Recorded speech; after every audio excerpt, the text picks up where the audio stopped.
Nous allons aborder le chapitre intitulé Le Sahara, ressources, conflits, qui se veut une étude de cas introductive sur le chapitre qui porte plus généralement sur le continent africain. Ce chapitre part du principe que le Sahara reflète en grande partie les difficultés du continent africain dans son ensemble à se développer et à s'intégrer harmonieusement dans la mondialisation. En effet, à l'image du reste de l'Afrique, le Sahara est un territoire qui dispose de nombreux atouts, même s'il reste un désert qui s'étend sur 40% de la superficie de l'Afrique. Il présente donc de nombreuses contraintes liées à l'aridité, mais il est tout de même peuplé de 10 millions d'habitants, répartis principalement dans des zones d'oasis, comme la vallée du Nil en Égypte ou la boucle du Niger au sud du Sahara. Il présente en effet de nombreuses ressources stratégiques et est traversé par une diversité de flux.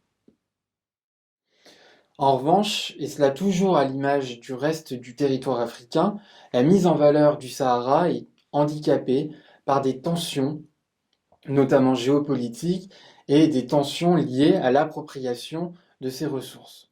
Et donc, en problématique, nous allons donc nous demander quels sont les atouts du Sahara et quelles sont les tensions auxquelles est soumis cet espace. Pour répondre à cette problématique, nous allons donc adopter un raisonnement en 3 temps, consacré successivement aux ressources, aux flux et aux tensions qui ont cours dans ce territoire. Première partie de notre sujet sur le Sahara, nous allons voir que ce territoire dispose de ressources considérables et convoitées. Premier point, le Sahara est un territoire qui dispose de ressources renouvelables et non renouvelables très abondantes et que les progrès techniques permettent de mieux en mieux d'exploiter. Vous pourrez citer ici les ressources minières comme le fer ou les phosphates du Maroc, le cuivre, l'or ou encore une ressource stratégique comme l'uranium, très abondant au Niger. Il faudra aussi penser aux ressources en hydrocarbures, qui sont très importantes dans des pays comme l'Algérie ou la Libye. Ces ressources sont mises en valeur par des infrastructures comme des oléoducs ou des gazoducs, et elles ont permis l'essor de villes dans cet espace saharien, notamment dans le sud algérien. Ensuite, ce qui peut paraître surprenant a priori, ce territoire dispose de ressources en eau plutôt abondantes, et notamment souterraines, et aussi, c'est moins surprenant, d'un potentiel solaire qui commence à être mis en valeur.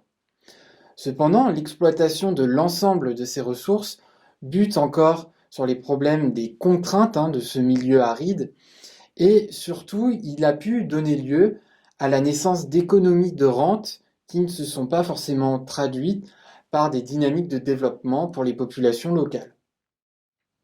Second point, les ressources abondantes du territoire saharien éveillent les convoitises d'acteurs extérieurs à la région.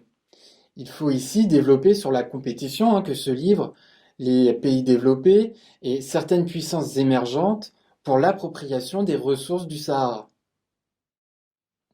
Ici, vous pourrez développer l'exemple emblématique des ressources en uranium du Niger, une ancienne colonie française, puisque l'exploitation de cette ressource a toujours été exclusivement française. Aujourd'hui, elle intéresse particulièrement la société Areva. Cependant, cette hégémonie française traditionnelle dans cette région est remise en cause par l'émergence de puissances émergentes, donc symbolisées par les investissements de plus en plus importants des FTN chinoises dans le secteur minier, mais aussi par l'entrée en scène des États-Unis pour des raisons sécuritaires après le 11 septembre 2001.